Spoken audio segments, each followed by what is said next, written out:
So, what if the entire foundation of Europe's economy was built for a world that just doesn't exist anymore? That is the critical warning that just came from one of the most powerful people in global finance. But she didn't just sound the alarm, she laid out a bold new plan to fix it. Let's dive in and break down what this is all about. And there it is. That's the bombshell statement from the president of the European Central Bank, Christine Lagarde. It's a single sentence that's already sending shockwaves through boardrooms and governments.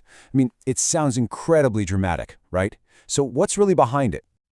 And that really is the question, isn't it? Because this isn't just some abstract economic theory. We're talking about something that has a real-world impact on everything from your job security to the price of the stuff you buy every day. To really get what she's warning about, we've got to first understand this world she says is vanishing, because this is the world that Europe literally bet its entire economic model on for decades. You see, for years and years, Europe's post-war boom was powered by a really simple and honestly brilliant strategy. Make amazing, high-quality stuff and sell it to the rest of the world. Think German cars, Italian machinery. And this model worked perfectly in a world of open borders and easy globalization.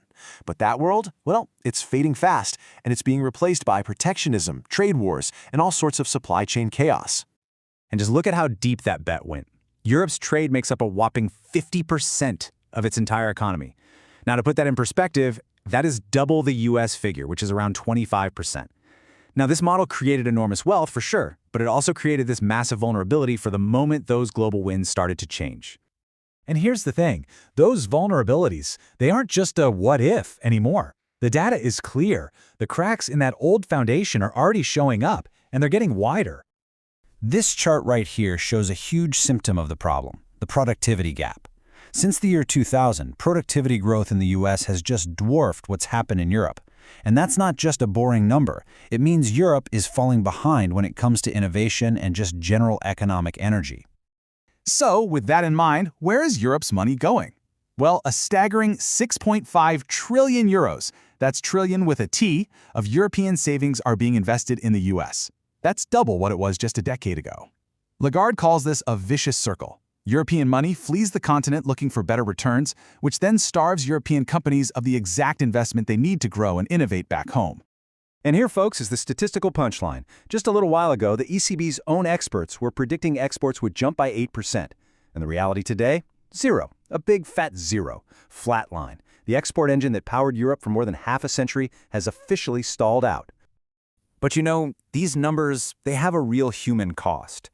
Let's take someone like Anna, a manager at a renewable energy firm in Milan. Her company was doing great, exporting solar panels, but then last year, new tariffs hit them hard. The revenue dropped 15% and they had to let people go. Now, if you multiply Anna's story by millions, you start to see the real-world crisis that's unfolding. Okay, so it all sounds pretty bleak, I know. But Lagarde's message isn't actually one of doom and gloom. It's a wake-up call. Because even with all these cracks, the whole structure hasn't collapsed. And why is that? Well, because underneath the surface, Europe has some powerful, hidden strengths that are keeping it surprisingly resilient. She points to three specific pillars that are propping up the economy right now. A really strong labor market, a quiet but massive investment in digital tools and ideas, and smart policy support from governments. So let's break those down one by one. First up, the job market. It's actually incredibly strong, with unemployment at a record low. Since 2021, 2.5 million jobs have been added. And what's really important here is that they're mostly in domestic services, not the old export-focused factories.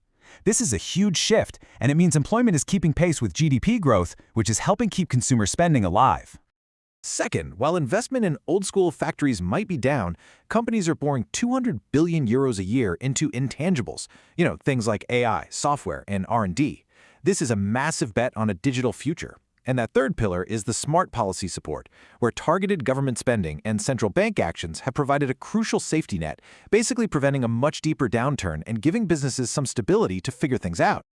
So, with these strengths as a foundation, Lagarde proposes a really powerful solution. Instead of constantly looking outward for growth, maybe it's time for Europe to turn inward and finally unlock the huge, untapped potential of its own single market. And this brings us to the great paradox at the heart of her argument. Services, things like finance, tech, consulting, they make up 75% of Europe's economy. And yet, get this, it is just as hard for an EU country to trade services with another EU country as it is with a nation on the other side of the planet. The internal market is, for all intents and purposes, broken for the modern economy. And here it is. This is the big aha moment. Economists actually calculated the cost of all the internal red tape and different regulations. And the result? It's like having a 100% tariff on services and an insane 120% tariff on digital products traded between EU countries. This is a massive self-inflicted wound that's holding Europe back.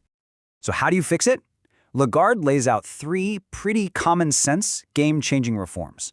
First, make a lawyer's or an engineer's qualification from one country automatically valid in all the others.